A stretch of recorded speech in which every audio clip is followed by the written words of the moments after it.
Olá a todos que estão nos assistindo neste momento. Né? Meu nome é Guilherme, faço parte do canal Mesa de Debates, né? E vamos dar continuidade, né, às nossas discussões sobre em relação à questão da vacina, né? E também conversar um pouco da política nacional, dando voz aos setores de esquerda, né? Para escutar, ver o que eles têm a falar, né? Conforme eu falei na entrevista anterior, né, de ontem, em janeiro priorizei dar voz aos professores, né? Em fevereiro, né, nesse começo, da voz aos setores da esquerda, né? Que estão pensando. Lembrando sempre, né, que nem sempre o que o entrevistado for falar aqui é o posicionamento, né, do canal ou do entrevistador, mas é importante como canal democrático dar voz a todos os setores, né, da esquerda, independente se existe divergência ou não. Jefferson, e estamos aqui com o Jefferson, né, que já esteve aqui no canal outras vezes, né, conversando com a gente, e peço para que ele se apresente, né, novamente, né. Boa noite a todos e todas. Eu sou Jefferson Macedo, eu tenho 30 anos, sou militante da UJC, a União da Juventude Comunista, e do PCB, organizado aqui em São José dos Campos. E estamos aí na luta, né? Na reconstrução da esquerda, principalmente na nossa região, que é uma região muito carente da esquerda revolucionária, que em outros tempos a gente teve grandes camaradas, grandes organizações aqui no Vale. Está nessa luta aí para tentar reconstruir e dar início a um processo de reação, né, a esses tempos sombrios que a gente vive. Isso. Jefferson, para começar então, né, acho que é de comum acordo, né, eu acho que isso todo mundo tem acordo, que é necessário enfrentar e derrubar o governo Bolsonaro, né? Mas ao mesmo tempo, né, a gente sabe que temos várias alas, né, da própria burguesia, da própria classe dominante, que se posiciona, né, que se coloca como opositora do Bolsonaro, né? Cito aqui, por exemplo, o próprio Dória, né? Como que a esquerda deve se colocar na luta contra o governo? Como que se coloca de uma maneira independente? Então, Guilherme, nós do PCB, a gente tem uma visão muito própria de como se caracteriza o governo Bolsonaro. Desde o início da eleição do Bolsonaro, a gente bate na tecla que a chapa Bolsonaro ela é uma chapa problemática e que não adianta tirar o Bolsonaro só, por mais que um processo de impeachment seja importante, né, numa crise como a que a gente está vivendo. O PCB sempre se posicionou totalmente contrário à ideia de que se você tirasse o Bolsonaro, melhoraria alguma coisa, né? A gente tem que caminhar no sentido de sempre enfraquecer esse governo. E a esquerda, nesse momento, temos vários setores, como você mesmo disse, não só a esquerda quer ver o Bolsonaro fora do poder, acho que as pessoas que têm o mínimo de consciência, eu não digo nem consciência de classe, as pessoas que têm o mínimo de consciência, elas querem ver o Bolsonaro fora do governo, Bolsonaro e Mourão, porque esse governo, ele não quer que o povo sobreviva, né? Ele defende os interesses da burguesia, ele defende os interesses do capital. Está muito claro desde o primeiro dia de governo dele, quando ele colocou o Paulo Guedes com a política de austeridade máxima de diminuição e destruição do Estado. Então a gente não tem como esperar, enquanto esquerda revolucionária, como eu falo no caso do PCB, que esse governo tenha qualquer atitude que vá melhorar a nossa qualidade de vida, a nossa situação. No caso, a gente está vivendo uma crise de saúde, onde a vacina já está no mercado, né? E todos os governos, todos os países estão correndo atrás disso, estão fazendo acordos para que essa vacina chegue. E ver um governo como o do Dória, que é totalmente reacionário também, que fez parceria, a gente não pode esquecer do Bolsodória, né, que foi uma parceria que ele fez com o Bolsonaro para se eleger, para tirar o PT lá de São Paulo, na época da disputa pelo governo, e ele renega totalmente as ideias do Bolsonaro. Se até um cara reacionário, ultraliberal como o Dória está se posicionando contra, a gente tem que se posicionar à esquerda do Dória ainda, e lutar pelo direito à vacina, pelo direito à vida, pelo direito à saúde da população, porque não é simplesmente falar que se abrir o comércio vai voltar, a economia vai andar, como todo mundo estava dizendo aí, aqui mesmo, o governo do Ramute, por diversas vezes, caminhou na contramão, né, da segurança da saúde da população. Enfim, o PCB sempre se posiciona do lado contrário, né, da trincheira contrária que está esse governo aí do Bolsonaro, do Mourão e até mesmo do Dória, que agora está tomando uma postura mais de governo coerente com a saúde da população, né? Tá pagando de santo e tem gente passando o maior pano pro Dória, mas esquece que ele está do mesmo lado, da mesma trincheira do Bolsonaro e do Mourão, né? Ele está ali brigado com eles, mas eles têm os mesmos propósitos, né? A política deles é a mesma, eles estão brigados, mas estão do mesmo lado, e a gente tem que ter noção disso, né? Sim. Você falou um pouco, né, do porquê que eles estão brigados, né? Hoje, a primeira pergunta que eu faço antes de prosseguir, né, a entrevista, a gente vive numa crise muito profunda na política no nosso país também, se for da crise econômica, da crise sanitária. A crise política, ela não é de agora, né? Ela já vem se agravando desde as descobertas das diversas... isso já vem de muito tempo. Fala-se muito na redemocratização, mas desde a redemocratização, que eu coloco muitas aspas nisso, a democracia brasileira ela nunca se sustentou por si própria. Ela sempre dependeu de articulações, e o medo do golpe sempre esteve presente, e não foi só na época da Dilma. Isso aí, volta e meia você vê gente falando em intervenção militar, né? Então essa crise política que se instaurou hoje no Brasil, ela já vem de muito tempo sendo gestada. Então na época da Dilma, quando ocorreu o golpe, né, quando todas as forças reacionárias se juntaram para tirar o PT do poder, né, e as pessoas caíram naquela balela de que se derrubasse o PT ia acabar a corrupção. Estamos vendo aí hoje um governo totalmente corrupto, que não combate a corrupção, né, que renegou inclusive os seus agentes da época que ele utilizou para tirar o governo do PT, né, a Lava Jato, Moro, Delanhol, todo mundo abandonado aí por esse governo, porque eles perceberam, essa galera da Lava Jato elegeu o Bolsonaro e hoje se encontra do outro lado, né, do outro lado da luta, que nem sei se é bem uma luta, porque eles não sei todo mundo sabe quais são os interesses deles, mas eles não são claros quanto a isso, né? A gente tem sempre que esclarecer que eles elegeram o Bolsonaro, estão do lado contrário agora, mas não estão necessariamente do nosso lado. Essa crise política foi causada por esses diversos setores que queriam tirar o PT do poder. A gente é crítico ao governo do PT, crítico à esquerda, você sabe bem disso, o PCB sempre se posicionou à esquerda do PT, criticamente e defendendo que o PT tivesse aprofundado as reformas de base, feito reformas e melhorado a qualidade de vida do povo brasileiro, não só feito algumas medidas e parado por ali. Então a gente percebe hoje que aquela crise que vem desde a redemocratização, passou por todos os governos do PSDB, do PT, hoje o resultado que a gente tem hoje, o Bolsonaro no poder, é resultado de todos esses ciclos que a gente passou. Então, essa crise, ela nunca, desde a redemocratização, a gente nunca teve um momento de paz, a não ser aquele momento de paz social que o próprio petismo causou com a eleição do Lula, a reeleição do Lula, né? Teve um momento ali de conciliação de classes, que todo mundo sabe também, minimamente, quem tem um mínimo conhecimento de como funciona a luta de classe, sabe que o apassivamento não dura para sempre, uma hora o capital cobra aquilo que ele cedeu. Então, isso foi se aprofundando, hoje a gente chegou num limite que, para mim, a gente está no limite, né? Já faz algum tempo e as forças estão ali tentando medir quem tem mais poder, e inclusive dentro do governo você vê, vez ou outra, rusgas do próprio Bolsonaro com o Mourão, com outros setores que apoiam ele em determinado momento, como o Centrão, Roberto Jefferson, que foi ressuscitado. Então, todas essas pessoas, todos esses setores aí que estão compondo hoje o bolsonarismo, amanhã podem não estar. Então, é uma crise muito profunda que pega, inclusive, quem está no poder hoje. Sim.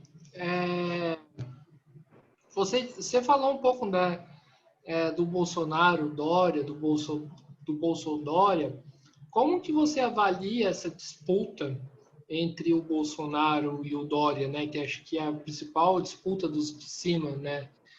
Nesse momento no Brasil. Essa disputa, ela não tem para a classe trabalhadora, acho que não tem o melhor, né? A gente não tem que esperar nada dessa dupla aí. Mas essa disputa, ela se colocou no momento que o Dória percebeu que se ele continuasse aliado com o Bolsonaro, ele não poderia lançar a candidatura dele em 2022. E o que ele mais quer é ser presidente da República. Isso ele deixou muito claro. Ele vem trabalhando nisso faz algum tempo. Ele usou o Bolsonaro como escada, assim como usou setores do PSDB como escada. Ele é um cara muito oportunista, né? Então, apesar de ele estar dando toda essa demonstração de que é preocupado com a saúde da população, por trás disso tem todo o interesse econômico, a gente sabe muito bem disso. Então, essa disputa que existe entre Bolsonaro e Dória é simplesmente uma disputa por quem vai governar o Brasil em 2022. E a gente sabe que nenhum, nem outro defende os nossos interesses.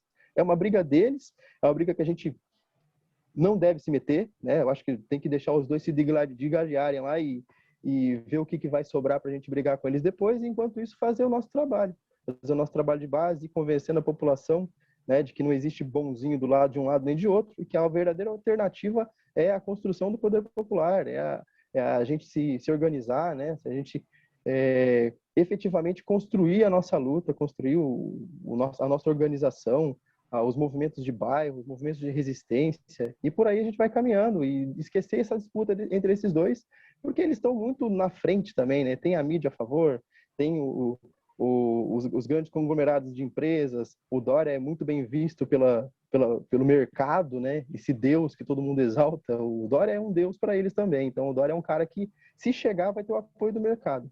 Assim como o mercado apoiou o Bolsonaro e hoje está aí lutando para ocupar um espaço no governo e nem sempre consegue, mas os interesses dele, são os interesses do mercado que o Bolsonaro mais atende, mas mesmo assim eles gostariam de um governo mais liberal e menos garganteiro como é o Bolsonaro, né? O Bolsonaro não tem freio, então o mercado gosta de alguém que está ali seguindo o script à risca sem polemizar tanto. Então o pecado deles foi ter apostado em alguém que polemiza tanto. Se não fosse um cara que polemizasse tanto, já teria passado várias medidas de austeridade, nossos direitos já estariam todos arrebentados, mais do que já estão hoje. Então, o mercado precisa de alguém que seja mais pacificador. E esse alguém eu enxergo o Dória, o Luciano Huck, né? Esses caras que o mercado gosta, que o mercado enxerga como alguém pacificador, entre aspas, né? Então, essa disputa aí é para eles e a gente tem que construir alguma coisa nessa lacuna, no vácuo que eles deixam, né? Mostrar para o povo que a alternativa não são eles, né? A gente tem que construir a nossa própria. Sim. Você falou, né, prosseguindo a nossa conversa aqui, dessa disputa, a gente sabe que tem um processo de reabertura das escolas, né? No dia 8, os professores vão voltar sem nenhuma condição sanitária, né? Essa disputa, desculpa, esse fato mostra, né, um pouco a hipocrisia do Dória nesse discurso em defesa da vida, em defesa da ciência. Mostra, é um discurso totalmente incoerente, que ao mesmo tempo que eles dizem proteger a vida, eles estão expondo tanto os professores quanto as crianças, que cientificamente, proporcionalmente, são menos atingidas pela Covid, mas elas são muito transmissoras do vírus. Então, elas podem levar para os avós, para a família, né? Então, não pode descartar as crianças como vetores dessa doença. Talvez não se desenvolva ali em todas as crianças. Tem uma proporção muito pequena de crianças e adolescentes, né, que são atingidas, mas também não pode descartar que elas também possam sofrer com isso. E vindo de alguém que a reabertura das escolas, vindo de alguém que diz defender a vida, que diz lutar pela vida, que mete o pau no Bolsonaro, falando que esse cara, ele quer ver todo mundo morto, é um genocida, e realmente é, mas um cara que fala que defende a vida e que está a favor da saúde e das questões e das medidas sanitárias, ele não pode simplesmente abrir as escolas dessa forma indiscriminada, sem vacinar todo mundo, sem criar condições para que as pessoas, que os professores, né, que os trabalhadores da educação e as crianças tenham um mínimo de segurança para trabalhar, para estudar. É totalmente incoerente e não tem como esperar nada de diferente dessa galera, né?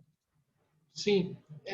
Você acredita, já foi ainda no tema da reabertura das escolas, você acredita que existe algum lobby, né, das escolas privadas que estão forçando, né, as escolas públicas a voltarem? Com certeza tem.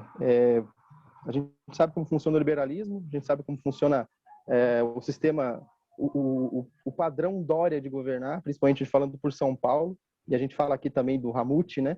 Existe muito lobby, eles são empresários, eles são desse ramo, eles são pessoas que defendem o interesse privado em detrimento do público. Então, eles vão forçar o máximo para que seja aceita essa volta às aulas nas escolas públicas, porque o privado também tem que ganhar o dinheiro deles, né? Eles não podem simplesmente abrir as faculdades, as instituições privadas e deixar as públicas fechadas. Então eles têm que arrumar uma desculpa para poder abrir as privadas, né? E essa é a desculpa que eles vão arrumar, vão abrir tudo e o interesse maior deles é econômico. A gente sabe muito bem disso, que eles defendem os patrões, eles defendem o capital. Eu queria que você fizesse uma breve, né, análise de até agora do que foi o governo Dória, porque a gente vê, né, a extrema direita, né, só falta taxar o Dória de comunista, como já fez já, né? E a gente sabe muito bem que comunista é a última coisa que o Dória é, né? Então eu queria que você fizesse uma análise mais um pouco breve para você explicar para o leitor, para o ouvinte, né, do canal, o que foi o governo Dória. Então, o Dória pegou essa pecha de comunista simplesmente por ir contra o Bolsonaro em algumas medidas que ele tomou, né? Hoje ele é chamado de comunista, de parceiro do Xi Jinping, enfim. Essa galera que faz esse tipo de análise não merece a menor credibilidade, né? A gente analisa o governo Dória como um governo que defende os interesses privados, que está sempre se posicionando contra os interesses da classe trabalhadora. Todas as medidas que ele tomou foram ou para prejudicar a classe trabalhadora e favorecer o setor econômico que está hoje, né, que está em destaque hoje, que domina no capitalismo é o capital, né? São os capitalistas. Ele está ao lado desse setor. Em nenhum momento ele fez uma concessão aos trabalhadores. Desde o início ele se posicionou a favor do empresário, a favor do setor econômico do mercado, né? Então não tem como a gente fazer uma análise séria e falar que o Dória é minimamente de esquerda, minimamente socialista. Ele sempre se posicionou firmemente contra isso. Ele sempre, no exemplo de campanha, por exemplo, quando ele concorria ao governo do estado, ele taxou o Márcio França de socialista, porque o Márcio França é do PSB. E a gente sabe que o PSB é uma cria do PSDB, principalmente em São Paulo, né? O primeiro aliado do PSDB, ele foi vice do PSDB por muito tempo, depois ele assumiu o governo por alguns meses, mas ele é cria do PSDB, é um cara que é reacionário, que é a favor do fortalecimento das forças de repressão, e o Dória jogou ele para a esquerda. Então, se um cara como o Dória chamou o França, que é um cara de direita, um cara reacionário para a esquerda, como que a gente vai colocar o Dória como alguém minimamente de esquerda, né? Ele não é nem social, não fala nem de social no governo dele. O governo dele é tudo a meritocracia, o mercado, é o liberalismo puro. Então não tem como. Ele é mais liberal que o Bolsonaro, na visão da maioria das pessoas, porque o Bolsonaro ainda tem aquela coisa de segurar o Guedes em alguns momentos, né? Então, por puro populismo, lógico, mas o Dória em nenhum momento pode ser colocado na esquerda. O governo dele deu provas e mais provas de que ele está na direita e de que ele é contra os direitos e os interesses do trabalhador, né? Esse governo dele até hoje não demonstrou em nenhum momento que ele minimamente é uma pessoa de esquerda. Não é porque ele fez um acordo com a China por causa da vacina, que a China é uma potência e tem que ser reconhecido isso. A China forneceu uma vacina que teve comprovação e tal. Não é uma coisa de esquerda isso, né? As pessoas enxergam tudo que é científico como uma coisa de esquerda, e isso é até bom, porque a gente é a favor da ciência, é a favor da vida e é a favor de que a gente descubra novas alternativas e a cura para a Covid, não simplesmente a cloroquina. Ele renegou a cloroquina e foi jogado para a esquerda. Essa é a grande realidade. Sim. Em relação à questão, né, da vacina, né? Qual que é o programa, né? Você que é do PCB, qual que é o programa que vocês defendem para esse tema? PCB desde o início defende que a vacina seja que seja feito pelo governo uma compra da primeira vacina que vier, comprovada cientificamente que funciona, que o governo despendesse todas as forças para trazer essa vacina e vacinar o maior número de pessoas possível. Isso desde o início, antes das vacinas serem efetivamente comprovadas. O governo Bolsonaro ele faz ao contrário, ele caminha na base da politicagem. Então, a vacina que vem da China, eles dizem que não funciona. O PCB ele se posiciona a favor da vacina que garanta a vida dos trabalhadores, dos brasileiros e das brasileiras. Desde o início, de quando começou a falar em vacina, o posicionamento do PCB é esse, para que a saúde do trabalhador, da trabalhadora, seja colocada em primeiro lugar. Então, todo esse lobby que é feito para uma vacina ou para outra é desinteressante. A gente precisa de uma vacina para vacinar toda a população, para garantir a saúde, para garantir a vida. Depois, essas briguinhas aí que existe de lobby entre uma empresa e outra, deixa para eles se virarem, né? O PCB defende a vida, defende que o trabalhador seja vacinado. Então, é interessante isso que você falou, então, é para deixar bem claro. Então, independente de Coronavac, independente de Oxford, o importante é ter a vacina. O importante é imunizar a população brasileira. Isso não é nem uma questão como colocam o governo, né, de voltar a economia a girar. É muito importante que a economia volte a girar, que todos os trabalhadores tenham condições dignas de emprego e de salário e renda, mas principalmente para garantir a saúde da população. Porque o que a gente está vendo hoje aqui, eu estava vendo a vacinação em São José, o caos que aconteceu, as filas enormes, e eu não duvido que logo role alguma denúncia, alguma irregularidade, porque a forma com que foi feito isso dá muita margem para especulação, né? Não, você vê que não tem um mínimo de organização por parte da prefeitura, as filas que foram feitas, pessoas que tinham direito à vacina e não conseguiram se vacinar, né? E idosos, acho que ainda nem chegou a fase de vacinar idosos, né? Então, a forma com que estão tratando a vacinação não é o padrão que o Brasil criou ao longo dos anos, né? O Brasil é um dos líderes em vacinação mundial. A gente tem um dos melhores índices de vacinação no mundo e a gente está deixando a desejar, perdendo para países que nunca tiveram uma tradição dessa, entendeu? Então, é uma questão Aí a gente tem que pensar, é uma questão que um projeto que eles fizeram que deu errado, né? Alguma coisa que deu errado, uma programação que não saiu do jeito que eles queriam, ou realmente era para acontecer assim, né? A gente nunca pode confiar num governo como o do Ramute, o do Dória, o do Bolsonaro. Sim.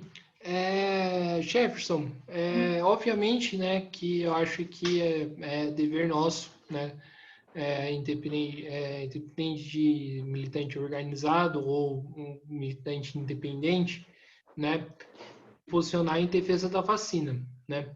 Mas a gente tem né, tem uma contradição aí, né? Que é a questão, né, que as grandes vacinas estão sendo feitas, né, por grandes indústrias capitalistas que estão priorizando o lucro, né? Mesmo produzindo a vacina, né? Qual é o programa, né? Como que a gente enfrenta isso, essa questão, e qual é o programa a ser levantado? Então, Guilherme, a gente vive, infelizmente, ainda sob o capitalismo e a máxima vai ser sempre essa: o lucro acima de qualquer coisa. Por mais que a gente bata o pé, por mais que a gente levante palavras de ordem, vida acima do lucro. Isso é muito importante ser marcado, mas a gente sabe que na realidade a gente vai ter que trabalhar muito para que isso mude.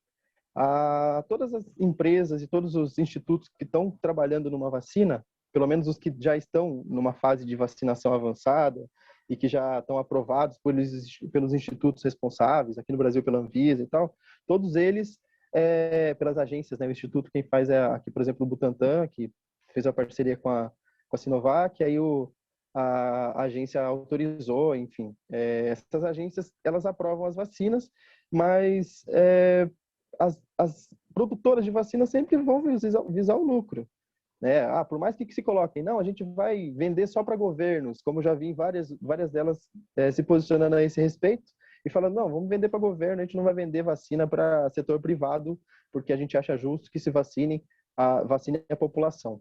A gente sabe que mesmo vendendo para governo, essas grandes empresas e esses conglomerados de da área da saúde, que tem o poder financeiro para desenvolver uma vacina, eles vão priorizar o lucro, né? Como aconteceu em todos os momentos que a gente viu aí, a luta que foi dos países atrás de vacina, todos eles tiveram que fazer de alguma forma, participar de algum consórcio, participar de algum projeto que inserisse eles depois da vacina. O Brasil ficou para trás justamente por isso, porque não quis participar de nenhum, e agora ficou lá para trás, inclusive, da vacina da Índia, que o Bolsonaro até fretou um avião para ir buscar, e depois foi preterido lá, porque era para ser tudo feito na moita, e ele foi e divulgou para geral que ia ter a vacina da Índia aqui, tiveram que boicotar o cara, né? Então é esse tipo de coisa que atrapalha muito. Por mais que a gente queira acreditar que todas essas empresas estão fazendo alguma coisa em favor da vida e que não colocam o lucro em primeiro lugar, o que acontece na real é exatamente o contrário. Principalmente as ações na bolsa dessas empresas que desenvolveram as vacinas dispararam, né? É uma questão de você juntar A mais B. Você vê que quem tem a vacina hoje, o país que tem a vacina hoje está na frente, largou na frente para retomar a questão econômica. O instituto que criou uma vacina que foi eficaz e que vendeu para bastante país, ele vai notadamente crescer para além dos seus concorrentes. Então tem toda uma questão, né, de financeiro mesmo. Aqui, eu fiquei sabendo hoje que Cuba está desenvolvendo, na verdade eu soube que Cuba está desenvolvendo algumas vacinas, né, inclusive a Soberana, que é um nome muito bonito para uma vacina, inclusive, e que quem for para Cuba vai ter a vacinação gratuita lá, eles vão autorizar isso. Só que a gente sabe que essa questão é muito difícil, né? Quem vai para Cuba para tomar a vacina é complicado, a gente sabe, não consegue ir para Cuba para visitar por conta das dificuldades de logística, enfim. Mas tem isso, é uma questão de colocar a vida acima do lucro. Eles não estão priorizando vender essa vacina, e sim vacinar toda a população, colocar, como sempre se colocam na questão da saúde, né? À frente dos outros países, porque prioriza a questão da saúde mesmo, a questão da vida humana, né? Para além do lucro. Se a gente tivesse isso minimamente em cada empresa que desenvolveu a vacina hoje, com certeza a gente estaria num cenário muito melhor. Beleza, Jefferson, mas assim, eu penso que assim não existe nenhuma uma medida assim, digamos assim, parcial, né, que, por exemplo, que a gente enfrente, né, o lucro dessas empresas. Eu enxergo hoje como uma dificuldade muito grande, porque o responsável por adquirir essas vacinas, principalmente no Brasil, é um governo totalmente reacionário e que nega a ciência. Eles não querem aceitar que a única saída para essa doença é a vacina.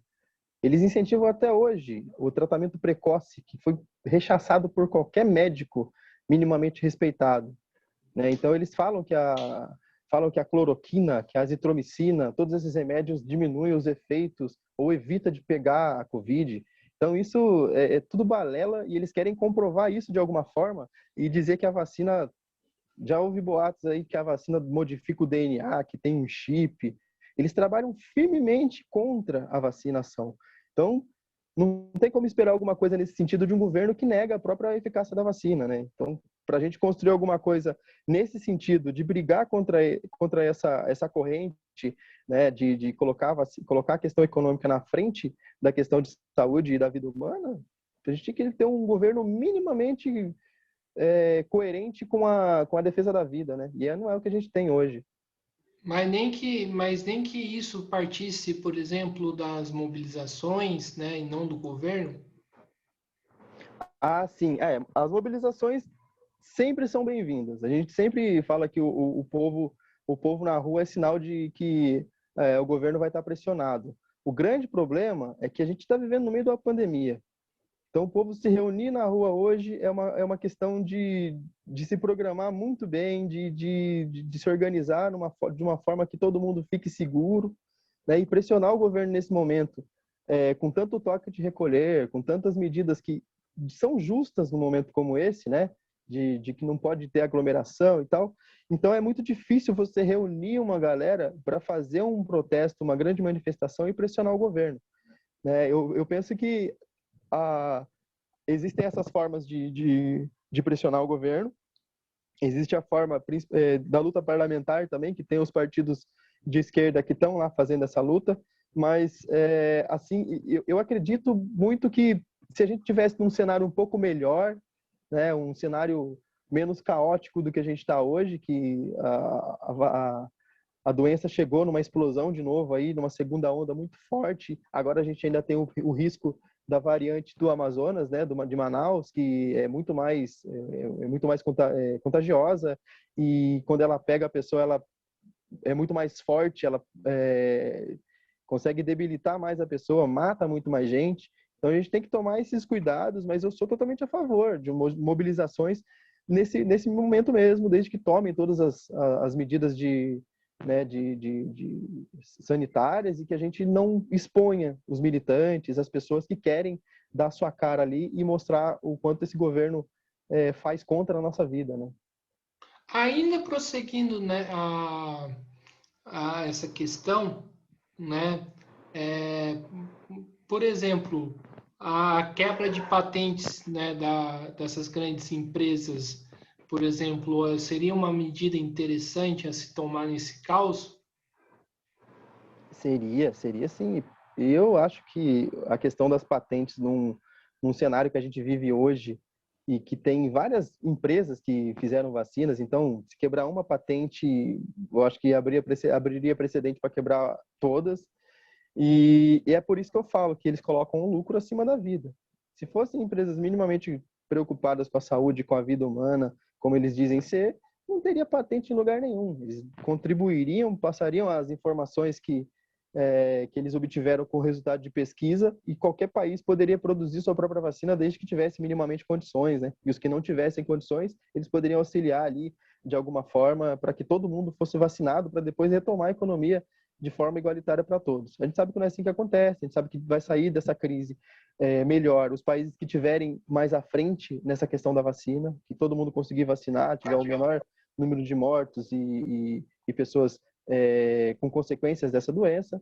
Enfim, como eu te disse, o Brasil foi contra a quebra das patentes quando foi discutir isso na OMS, né? Então, não tem como, definitivamente, não tem como esperar nada desse governo. Se tivesse um governo que se diz nacionalista, que briga pelo patriotismo, o Brasil acima de tudo, enfim, não é assim que acontece na prática, e essa é a maior prova de que eles também não defendem a vida, né? Senão teriam brigado a favor da quebra das patentes lá. Sim. Tem outra, a gente sabe que a luta da vacina é importante, mas tem uma outra batalha que eu acho que temos que travar, né? Que é a questão contra as demissões. Qual é o melhor programa para se levantar em relação a esse tema, e se esse tema está, digamos assim, na ordem do dia? A gente está passando por um momento muito difícil, né? São várias pessoas sem ter de onde tirar seu sustento, cortaram o auxílio emergencial, que não era para ter cortado, a pandemia não acabou. E eles simplesmente cortaram pela metade depois do terceiro mês, e agora cortaram tudo, não tem mais auxílio para a galera. A gente vai começar a perceber esses sinais, os sinais da falta do auxílio agora, né? Fevereiro, março, quando acumular toda a falta do dinheiro que faz no final do mês. R$ 600 já não era nada, né? Era uma coisa muito ínfima perto das necessidades de cada brasileiro. R$ 300 é a metade daquilo, então menos ainda. Aí você imagina alguém que não tem nada, não tem nem de onde tirar. A questão do emprego, a questão da segurança alimentar, principalmente, porque a gente não tem nenhum plano nesse sentido, né? A gente não tem nenhum plano que prevê que o trabalhador também não perca seu emprego. Não tem nada nesse sentido. Não tem nenhum incentivo para que os trabalhadores, que os empresários deram aquele incentivo, entre aspas, né, que cortaram pela metade o horário dos trabalhadores, o governo pagou metade, o empresário dava em contrapartida o mesmo tempo, né, que ele usufruiu do governo pagando metade, dava para os trabalhadores retornarem, né, trabalhar ele pagando o valor inteiro, mas acabando esse contrato que as empresas fizeram, o nível de demissões vai aumentar demais. E não tem nenhum plano do governo preparando para que isso, para que essas pessoas que foram demitidas e para o nível de desemprego aumentando, para que isso seja diminuído de qualquer forma. Então não existe nenhum plano. O plano maior seria o governo arcar com esse prejuízo, né? Pegar todo esse pessoal que está com risco de ser demitido, garantir o emprego deles, proibir as demissões. Quer colocar dinheiro na iniciativa privada, como eles gostam de fazer sempre, faça, mas com garantia de que o trabalhador não vai ser demitido, que não vai ter redução de salário, né? Que as pessoas que estão desempregadas hoje voltem a ganhar, a receber o auxílio emergencial. São essas questões que têm que ser tratadas pelo governo. Só que eles não tratam disso porque não é do interesse deles. Por mais que trabalhador desempregado, né, uma galera sem emprego gere prejuízo para o governo, eles não querem ver isso como um prejuízo que vai ser gerado para o próprio governo. Eles querem ver isso como uma atitude isolada, um povo que vai se virar num momento ou no outro, mas vai dar prejuízo, inclusive, para o capital. Porque o capital não vai ter para quem vender. Então vai parar, o país vai virar um caos se não tiver nenhum programa nesse sentido, se não voltar o auxílio, né? E a gente está caminhando para isso, infelizmente. A gente não tem como ver no futuro próximo como vai se posicionar o governo e uma melhora nesse cenário. Infelizmente é daí para pior, né? A gente não gosta de pensar quanto pior, melhor, mas a gente vai ver muita gente que vai ficar indignada com o governo depois de passar por uma experiência dessa. Infelizmente o que está acontecendo e o que está caminhando para que aconteça daqui a alguns meses, né? A luta contra as emissões tem que estar ligada com a luta pela vacina e a luta por um combate efetivo contra a pandemia? Tem. Essa questão é muito importante porque o empresário ele fala que, inclusive, alguns chegaram a cogitar comprar vacina para voltar a produzir, né, e vacinar os seus empregados, enfim. Então, eu acho que é uma questão que está muito interligada. O trabalhador vacinado, ele vai voltar para o mercado, principalmente aquele que está desempregado, ele vai poder trabalhar sossegado, sem correr o risco de morrer, que é a realidade, né? O nível de morte é uma doença que mata, infelizmente. Muita gente já morreu e muita gente ainda está morrendo por isso. Então, eu acho que a luta pela vacina tem que estar ligada com a luta pela manutenção do auxílio emergencial e pela manutenção do emprego, para o trabalhador ter renda. Além de garantir sua saúde, ele tem que garantir sua renda, né? E quem garante isso nesse momento tem que ser o Estado. O empresário não vai fazer isso sozinho. Ele não vai tirar dinheiro do bolso dele para garantir nada. Ele não vai fazer um investimento naquilo que ele não sabe que se vai ter lucro. Ele só investe no que é praticamente certo, que é a força de trabalho. E como você vai ter força de trabalho se a maioria da população está parada, porque a economia não pode girar com pessoas presas dentro de casa? A gente sabe como funciona e o governo tem que garantir isso. Quem tem que garantir isso hoje é o governo. Sim, a gente tem uma outra questão. é, o, a gente tem uma outra questão também, que é a questão da Ford, né? Qual que é o melhor programa para se levantar é, o, nesse sentido para a Ford? Hoje a bandeira tem que ser a manutenção da fábrica. Os trabalhadores têm noção de que se a fábrica sair da cidade, eles vão ser prejudicados, não vão conseguir se recolocar no mercado ganhando o que eles ganham numa fábrica como a Ford, assim como aconteceu com a Embraer, com os vários demitidos. Então a luta tem que ser pela manutenção da Ford. A Ford recebeu bilhões em incentivo. Então ela tem que, num momento de crise como esse, quando o Brasil segurou a Ford lá no governo Lula, no governo Dilma, né, todas as Fords do mundo estavam dando prejuízo, a do Brasil estava segurando as pontas. Aí, no momento de crise, eles simplesmente fazem uma reestruturação e tiram a fábrica do Brasil e deixam milhares de pessoas desempregadas, que não são só os funcionários da Ford, mas os terceirizados, os setores que fornecem peças e suprimentos para a montagem dos carros. Então, eles têm que ter essa palavra, essa postura do governo. O governo tem que garantir esses empregos. O governo investiu tanto, eu não falo nem do governo Bolsonaro, que isso aí é uma piada, mas todos os governos investiram tanto na Ford, colocaram tanto subsídio, deram tanta isenção para esses caras, e agora eles simplesmente viram as costas para o trabalhador. O trabalhador está indignado. Você vai na porta da fábrica conversar com o trabalhador, ele está indignado, porque ele achava que a Ford ia valorizar o serviço dele, que ia valorizar o funcionário que ela tem. E não é isso que está acontecendo. A gente sabe, é o capitalismo nu e cru, que está ali na cara do trabalhador e ele está vendo agora como que acontece. Então tem que aproveitar também esse momento que o trabalhador está indignado e mostrar para ele, é assim que funciona. Né? Dá o caminho para ele, fala, ó, isso aqui é assim que funciona, o capitalismo é isso, Por mais que você seja bem remunerado hoje, nada te garantirá o emprego amanhã. O patrão, infelizmente, não é o seu amigo. Ou felizmente, o patrão não é o seu amigo, né? E eles estão percebendo isso agora. Então, a postura do governo devia ser de garantir esses empregos. Cadê o governo? O governo simplesmente fala, não, perdeu a concorrência, vai embora mesmo, como se nada tivesse acontecendo. Então, esse governo não tem como esperar nada deles, né? Como eu já disse várias vezes.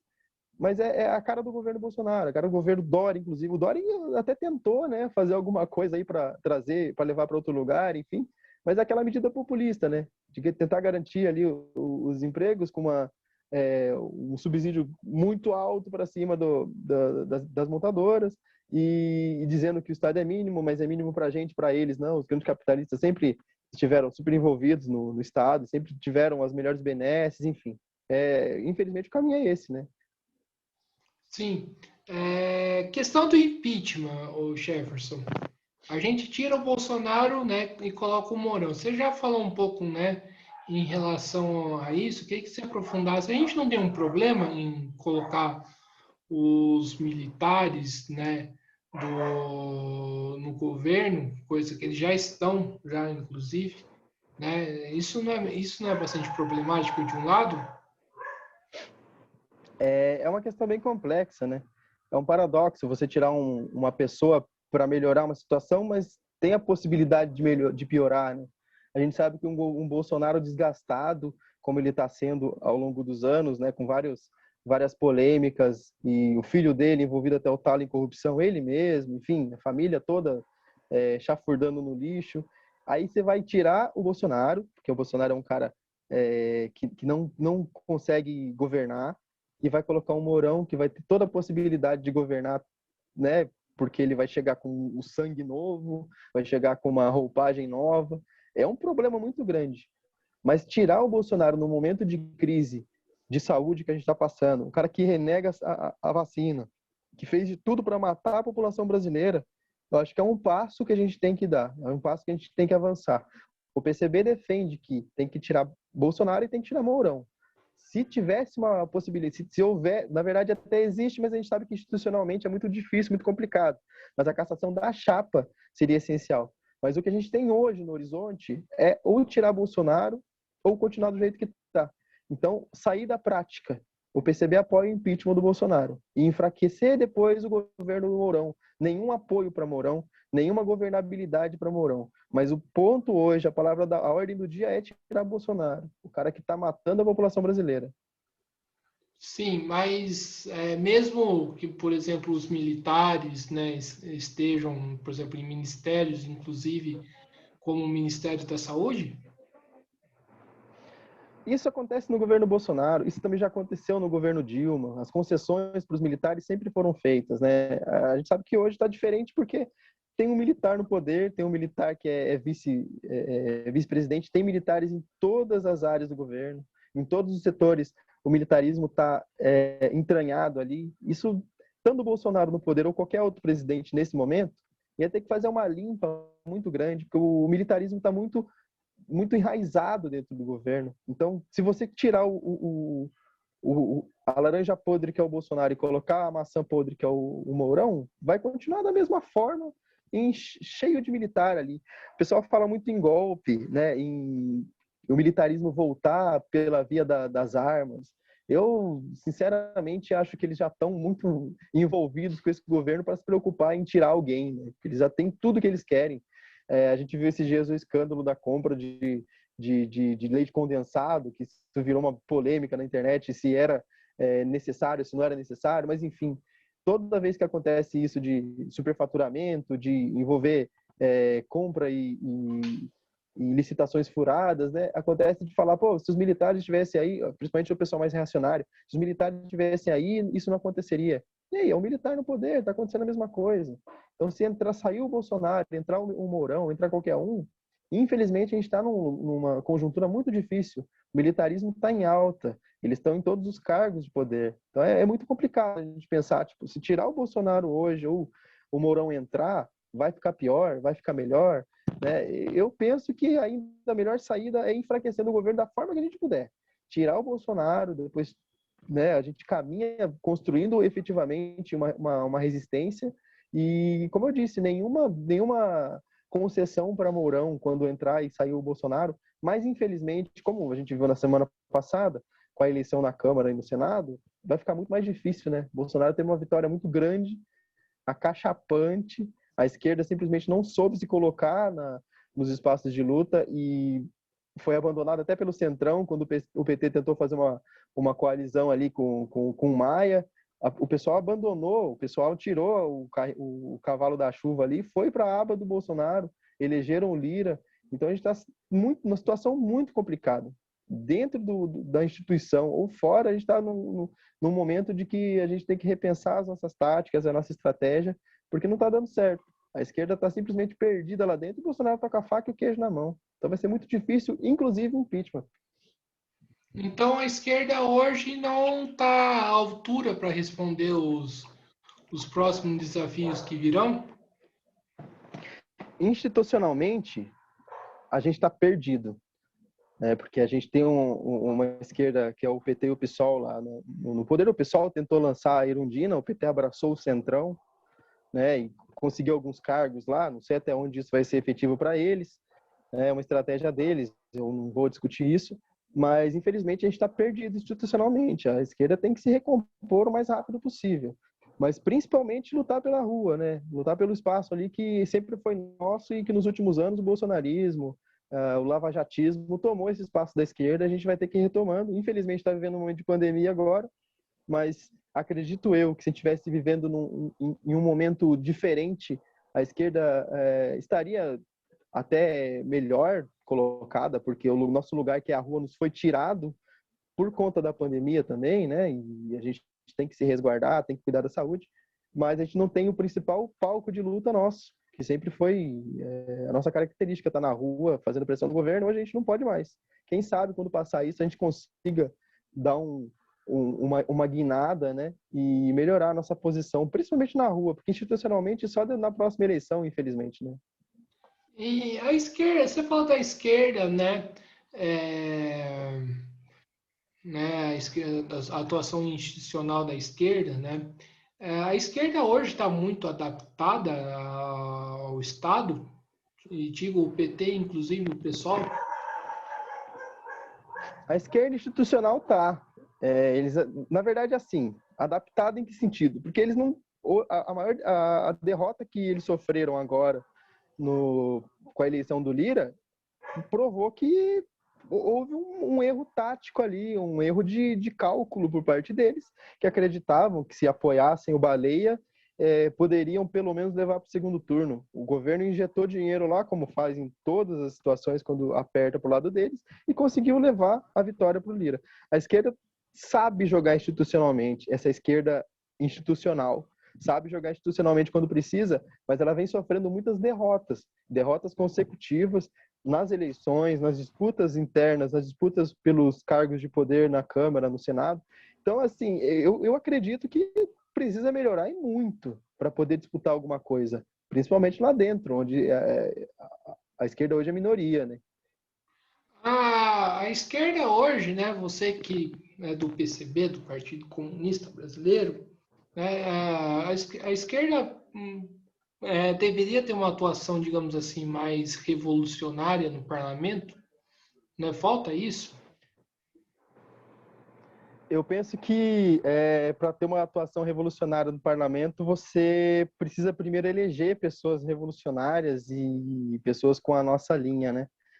Infelizmente, hoje, quem se posiciona desse lado dificilmente consegue ser eleito, principalmente pelas cláusulas de barreira que a própria democracia burguesa impõe, né? A quantidade de votos necessária para que uma pessoa se eleja, os partidos de esquerda revolucionária estão jogados todos na marginalidade, então a gente precisa, para além de uma disputa nas ruas, disputa nas mídias, também de uma disputa financeira, que a gente tem que fazer a nossa própria campanha, do nosso próprio bolso. Então, a partir do momento que você conseguir eleger 2, 3, 4, 5 deputados, a gente pode começar a pensar nisso.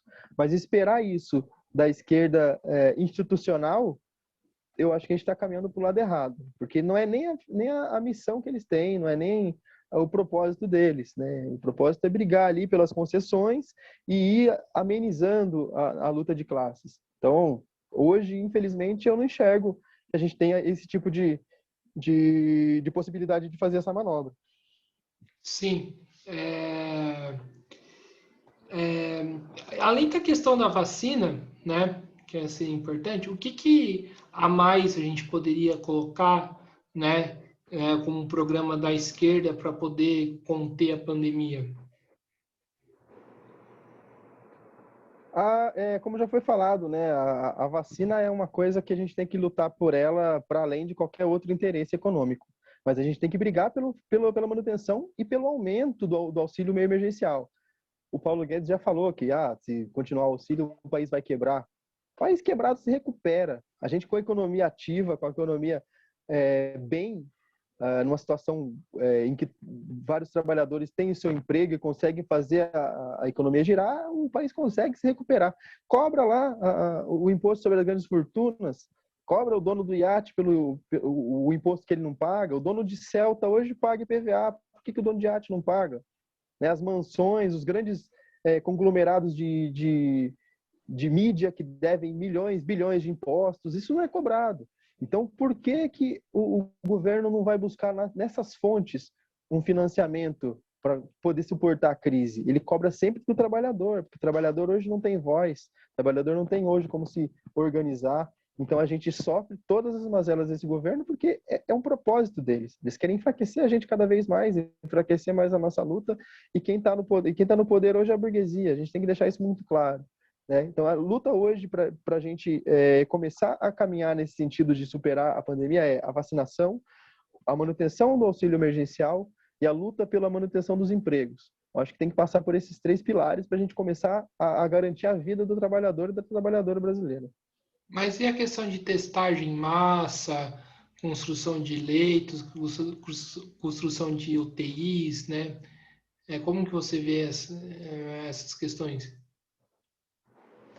Isso aí já era para a gente ter, né, há algum tempo, e em vários locais a gente já tem construído uma capacidade de receber pessoas em UTIs, foram construídos hospitais de campanha. Aqui em São José mesmo, o prefeito fez aquele hospital que ele chamou de retaguarda, né? Não sei nem como funcionou aquilo, tem toda uma polêmica, inclusive, em relação a isso. Todas as construções de hospital de campanha a maioria delas foi reclamada na justiça por superfaturamento, enfim. A gente vive esse tipo de coisa no capitalismo, né, onde o lucro está acima da vida. E um governo responsável faria isso de primeira mão, como foi feito na China, por exemplo. Logo que a pandemia começou a se alastrar, construíram leitos, abriram vagas em UTI, garantiram testagem em massa. Isso era para ter sido feito lá no começo da pandemia. O governo tratou sempre com desdém. O governo não garantiu que isso fosse feito desde o início. Hoje a gente está numa situação onde a pandemia está totalmente alastrada na população. Você não sabe quem tem, quem não tem, quem já teve. A gente sabe o número real de mortos e de pessoas afetadas pela Covid. A gente não tem noção de onde a gente está. A gente vê esses números na televisão de 200 mil mortos, de quantos milhões de pessoas que já pegaram a doença, pessoas que morrem por falta de leito no Amazonas e até aqui mesmo próximo da gente. A gente vê esses números e fica impressionado. Mas se você analisar as posturas que o governo tomou desde o início, era claro que isso ia acontecer. Então, tudo isso que você falou, desde a capacidade de leitos que tinha que aumentar, vagas de UTI, garantir que todo cidadão que pegasse essa doença tivesse uma estrutura para poder superar ela, né? Que todo o tratamento de amenização dessa dor e do avanço da doença tivesse sido feito, a gente teria muito menos mortes se tivesse acontecido. Mas hoje, no atual quadro que a gente está, é muito difícil esperar isso do governo, né? Se nem com 200 mil mortes eles conseguiram se conscientizar disso, o governo trata isso ainda como uma gripezinha, como uma coisa que vai passar. Bolsonaro chamou todo mundo de marica, porque não sei o que, Covid, isso é coisa de marica. Então, esse governo não tem a menor condição de lutar contra a pandemia, porque eles são a favor da pandemia. O governo ele é aliado da Covid. Essa que é a realidade. Sim, e tem outro elemento, né, que acho que é importante a gente conversar, né, que é a questão, né, das lutas, né, que estão tendo em torno da questão da vacina, né. A gente tem acompanhado, por exemplo, a luta do HU, da USP, né, e de outros lugares também, que estão pedindo vacinação para aqueles que estão, né, na linha de frente, contra o Covid, seja médico, enfermeiro, até mesmo funcionário de limpeza, né? Qual que é a importância destas lutas, né, nesse cenário atual e como que essas lutas podem, tipo, conseguir pressionar o governo, né, para a gente ter um processo de vacinação mais em massa? A gente vê as pequenas lutas como, e quando a gente consegue vitórias nessas pequenas lutas, como um grande avanço, né? Porque você garantir o mínimo de dignidade para alguém que está ali expondo sua vida para salvar a vida de outras pessoas é o mínimo que um país sério devia fazer. Então essa luta deve ser abraçada por todos nós que nos consideramos de esquerda. Mas eu vejo isso como um trabalho muito de formiguinha e vejo que o governo não vai se sensibilizar com isso. Esse governo não tem essa capacidade de se sensibilizar com a luta nem dos médicos, nem dos professores, nem das pessoas que estão em situação de maior vulnerabilidade. Esse governo não tem, sabe, a gente cansa de falar disso, mas é humanidade. O governo não tem o mínimo de humanidade, essa que é a grande realidade. Quando a gente fala, por exemplo, das lutas do pessoal da saúde para ter minimamente condições de ser vacinados, aqui em São José é um exemplo disso. Faltou vacina para o pessoal de saúde, inclusive. Como que eles vão se expor, pegar filas de vacinação, se eles não têm garantia nem da própria vida, né? Então, pressionar o governo nesse sentido é muito importante. Mas eu acredito que esse governo, para ser pressionado, tem que ser uma manifestação popular muito grande, batendo na porta do Bolsonaro e tirando ele de lá a bicuda.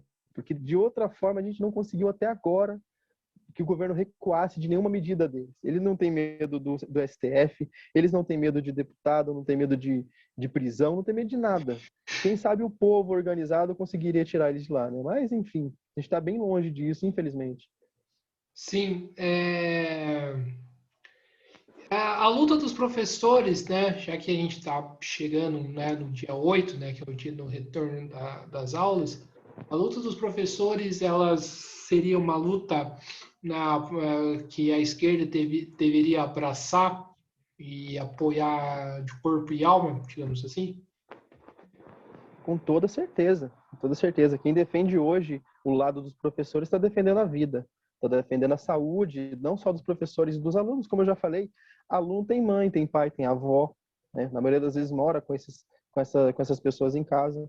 Então, se vai, pode levar tanto de casa para a escola, por amiguinho e tal, disseminar a doença, passar por um professor, passar por um coordenador e na contramão também, um professor, se tiver com vírus, a gente sabe muito bem que a pessoa pode estar com vírus ali e não apresentar sintomas, passa para a criança passa para o avô, para a avó, e eles não pensam nisso, né? Então, se você toma o lado do professor, hoje está tomando o lado da vida. É dever da esquerda revolucionária, da esquerda parlamentar, liberal, qualquer tipo de pessoa hoje que tem o um mínimo de consciência, não só a esquerda, tem que defender os professores, tem que ser contra a volta às aulas da maneira que está posta.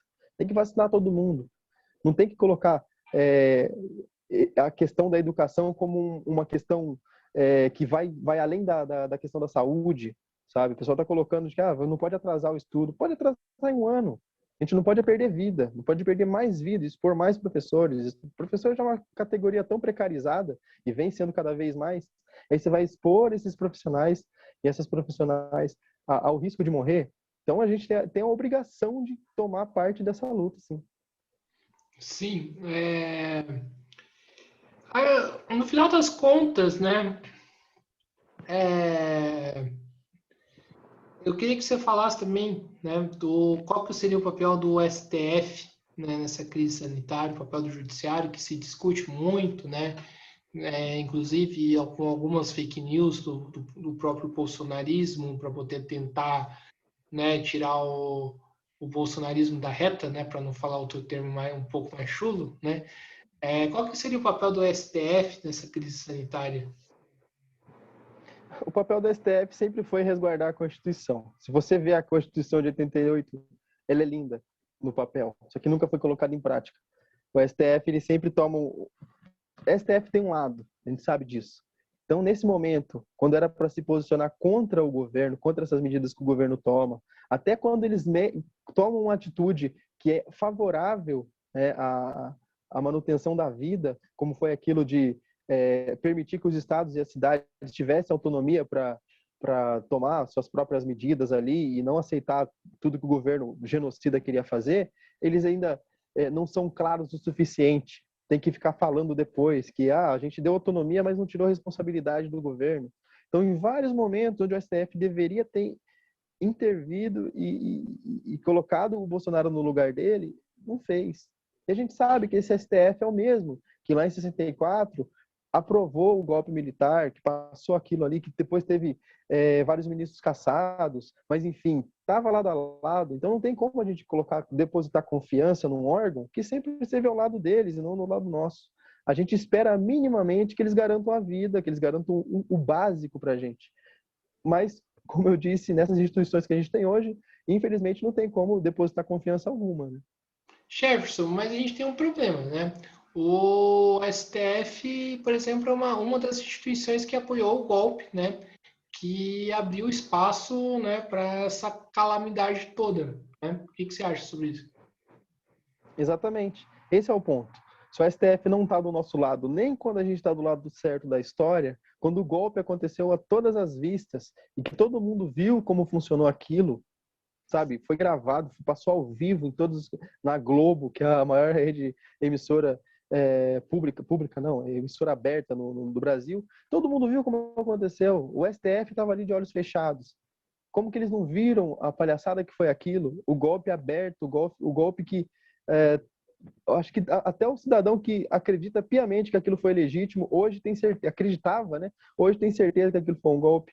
Como que o STF, do alto da sua toga, né, da sua posição lá, eles não conseguiram enxergar isso? Eles enxergaram, eles sabiam que aquilo estava errado, só que mesmo assim apoiaram. Então é por isso que eu falo, o STF, a gente às vezes deposita uma confiança que o STF não merece. Ele, quando vê o povo se posicionando contra os ministros, lógico que eles sempre se posicionam contra o ministro, quando o ministro se levanta contra o Bolsonaro, né? Eu falo o povo do Bolsonaro ali, sempre fala mal do STF. Mas eu não consigo sair em defesa do STF, nem nesses momentos.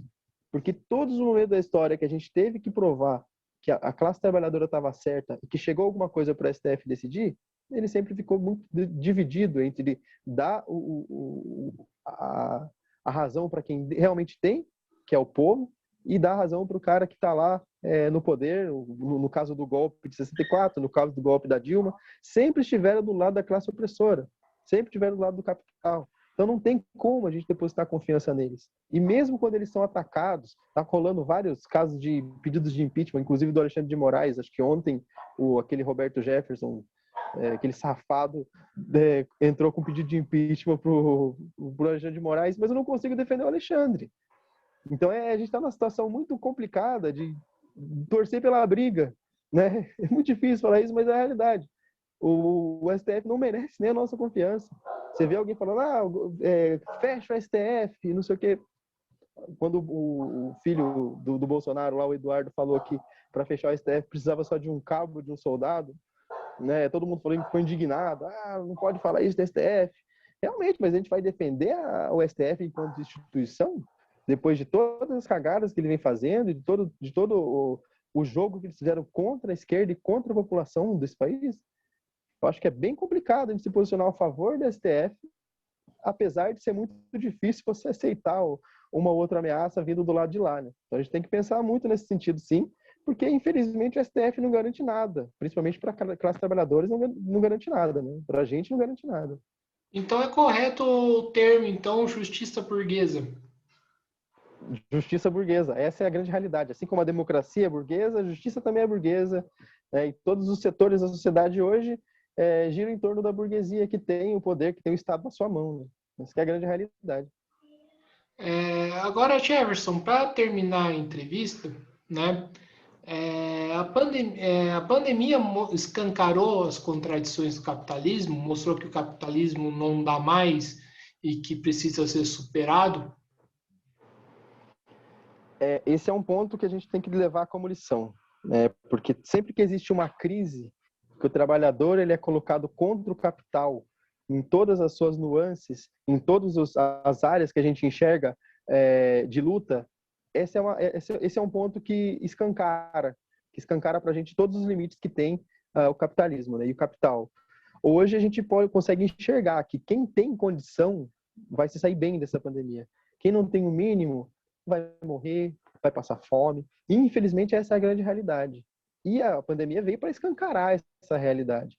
A gente que mora na periferia, a gente que convive todos os dias com as diferenças sociais, sabe como funciona, mas nunca teve tão próximo da gente essa diferença tão grande. Como, por exemplo, você vê pessoas que foram vacinadas lá em Manaus, que eram da elite, que eram pessoas próximas ao governador, ao prefeito, e simplesmente entraram na fila e tomaram vacina. E o pobre?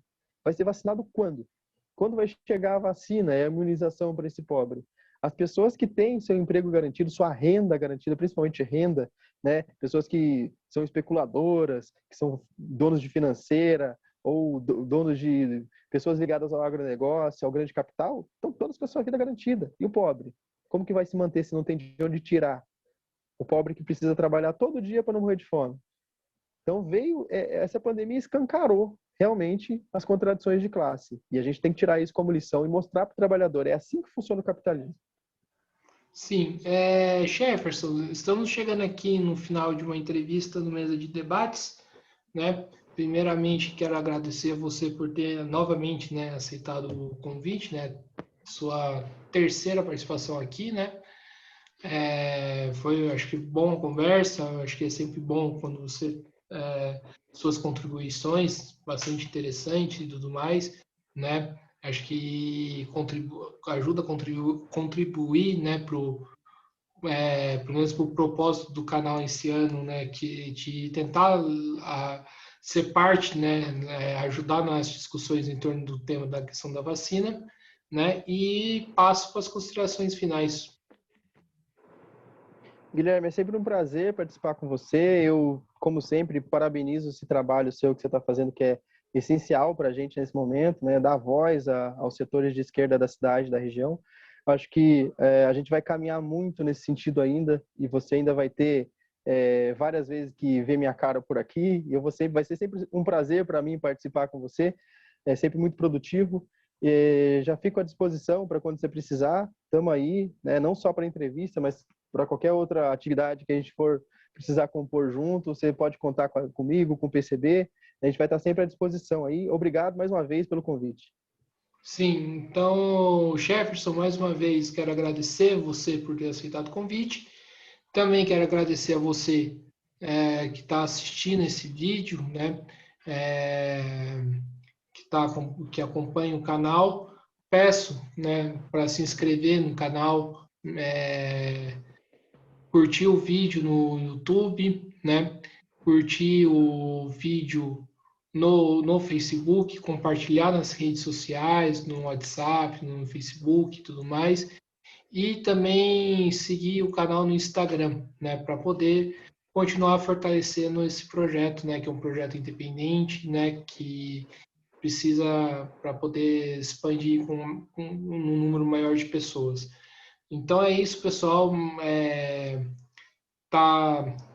Mais uma vez, muito obrigado, né, a todos. Está encerrado mais uma entrevista do Mesa de Debates. Até a próxima, pessoal. Fui.